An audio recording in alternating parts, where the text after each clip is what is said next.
اس کو حدیث کرتاس کہا گیا ہے، بخاری شریف میں بھی ہے، مسلم شریف میں بھی ہے، اور دیوانوں کے لیے چیزوں سے بچنا ہے آپ نے۔ حضرت عمر فاروق پر اعتراض کرتے ہیں کہ نبی صلی اللہ علیہ وسلم جب آپ بیمار ہوئے، آخری دنوں میں مسجد بھی جا نہیں سکتے تھے، تو جمعرات کا دن تھا، حضور علیہ السلام نے صحابہ کرام میں سے بولا کہ آپ میرے لیے کوئی کاغذ اس وقت تھے نہیں نا، آپ نے کہا ہڈی لے آؤ اور قلم لے آؤ، ٹھیک ہے، شانے کی ہڈی لے آؤ اور قلم لے آؤ، میں تمہیں کچھ وصیت لکھ دیتا ہوں، میرے بعد پھر تم گمراہ نہیں ہوگے اس وصیت کے بعد۔ تو حضرت عمر فاروق رضی اللہ تعالیٰ عنہ اور دیگر صحابہ وہاں پر موجود تھے۔ بعض صحابہ نے کہا ٹھیک ہے رسول اللہ کو وہ دے دو، فوراً لا کر دو، رسول اللہ آپ سے مانگ رہے ہیں تو آپ فوراً لا کر دیں۔ لیکن بعض صحابہ نے کہا، جن میں حضرت عمر فاروق بھی شامل تھے، آپ نے فرمایا نہیں یا رسول اللہ، آپ پر اس وقت بیماری کا غلبہ ہے، آپ تکلیف میں ہیں، ہم آپ کو اور مشقت میں ڈالیں، کیونکہ شانے کی ہڈی لے کر اس پر بیٹھ کر قلم لے کر لکھنا کتنا مشکل کام۔ آج کل ہم اگر تھوڑا سا سارے میں درد ہو، ہمیں کوئی کہے یہاں پہ کچھ لکھ دو، تو یار نہیں لکھنے ہوتا، دماغ خراب نہ کرو جاؤ پر۔ لیکن جس پر بیماری کی غلبہ اتنی شدت ہو، رسول اللہ صلی اللہ علیہ وسلم پر اتنی بیماری کی تکلیف تھی کہ آپ مسجد میں جا نہیں سکتے، بالکل حجرے کے ساتھ مسجد تھی لیکن مسجد میں آپ کے لیے آنا کتنا مشکل تھا۔ تو اس وقت حضرت عمر فاروق رضی اللہ تعالیٰ عنہ نے عرض کی، یا رسول اللہ آپ کی حالت طبیعت مبارک ناساز ہے، تو آپ اس چیز کا مطالبہ نہ کریں، خیر ہے ہمارے پاس آپ نے قرآن ہم تک پہنچا دیا، اب قرآن مجید تو وہ کتاب ہے جس میں ہر چیز موجود ہے، تبیانا لکل شیء ہے، اللہ نے فرما دیا ہر چیز کا بیان قرآن مجید میں موجود ہے، لہذا یا رسول اللہ آپ فکر نہ کریں، ہم انشاءاللہ گمراہ نہیں ہوں گے۔ صحابہ کرام کے درمیان جب اختلاف بن گیا، بعض کہہ رہے ہیں کہ نہیں جی لا کے دے، بعض کہتے ہیں نہیں، تو رسول اللہ نے فرمایا چلو میرے پاس اختلاف نہ کرو، آپ چلے جاؤ، مجھے اس حال میں چھوڑ دو۔ تو صحابہ کرام سارے اٹھ کر وہاں سے چلے گئے۔ اب جو شیعہ ہیں یا جتنے بھی صحابہ کرام کے بارے میں الیاذ باللہ برا عقیدہ رکھتے ہیں، وہ جناب اٹھ کر اعتراض کرتے ہیں کہ جناب حضرت عمر فاروق نے رسول اللہ کی بات نہیں مانی،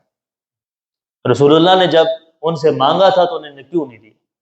اور بھائی اگر تمہیں یہ بات نظر آتی ہے رسول اللہ نے مانگا تھا تو ان کی ہمدردی تمہیں نظر نہیں آ رہی کہ رسول اللہ کی طبیعت مبارک کتنی ناساز ہے، رسول اللہ کی کیفیت کیسی ہے، اس حالت میں اگر وہ کوئی بات کر رہے ہیں تو حضرت عمر فاروق رضی اللہ تعالیٰ عنہ کی ہستی تو وہ ہستی ہیں جن کے بارے میں یہ آتا ہے کہ آپ نے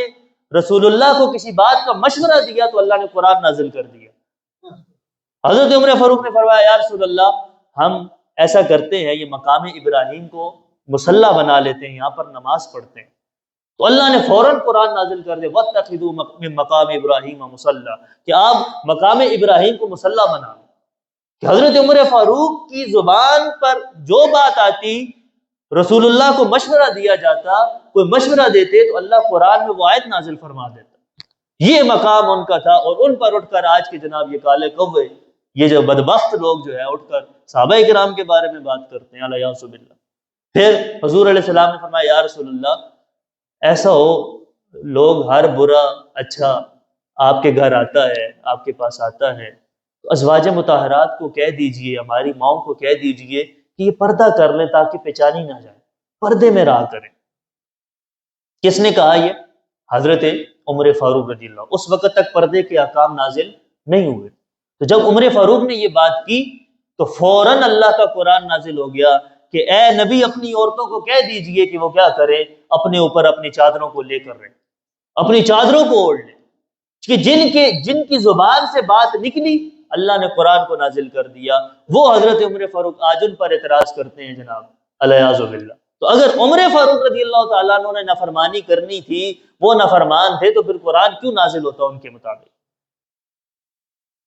اگر وہ نافرمان تھے تو پھر فرما بردار ہے کون؟ تو ہم نے بات ساری کرنے کا مقصد یہ تھا صحابہ کرام کی شان کیا ہے، وراء الورا، ہر صحابی ہمارے سروں کا تاج ہے، ہم نے کسی کی باتوں میں نہیں آنا، اپنے ایمان کی حفاظت کرنی ہے۔